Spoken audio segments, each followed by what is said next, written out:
അങ്ങനെ മൂവിയായിട്ട് കാണേണ്ടതാണ് എങ്കിൽ ഈ മൂവിക്ക് മാത്രം നിങ്ങൾ എന്തിനാണ് മൂവിയായിട്ട് കാണുന്നത് എന്ന് ചോദിക്കുന്നത്. ഇതുപോലെ പല സബ്ജക്റ്റുകളും ഇവിടെ വന്നിട്ടുണ്ട്. I am not taking out the names.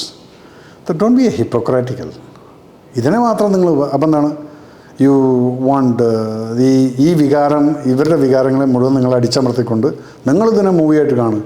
മറ്റുള്ള വികാരങ്ങളുള്ള സിനിമകൾ വരുമ്പോൾ അതിനെ നിങ്ങൾ മൂവിയായിട്ട് കാണരുത്. അങ്ങനെയാണെങ്കിൽ ഒരു പേര് പറയുന്നത് കേരള സ്റ്റോറി. അത് വന്നപ്പോൾ എന്തായിരുന്നു ഇവിടെ സംസാരം? അതിനെ മൂവിയായിട്ട് കണ്ടുകൂടെ എന്നുള്ളത്. ഓക്കെ, ചോദിച്ചു, ശരി തന്നെയാണ്. അപ്പം ഇതെന്താണെന്ന് അറിയുമോ? ഹിപ്പോക്രസിയാണ്.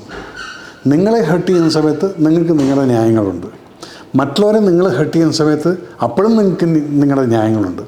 It's not correct. എല്ലായിടത്തും വേണമെന്ന ഈ നീതി. അങ്ങനെ സബ്ജക്റ്റുകൾ വരുന്ന സമയത്ത് you should be careful what is true. And ഇതും ഒരു ട്രൂ സ്റ്റോറിയാണ്. പക്ഷേ അതിന് ട്രൂവിനെ ഫുള്ളായിട്ട് കാണിക്കൂ.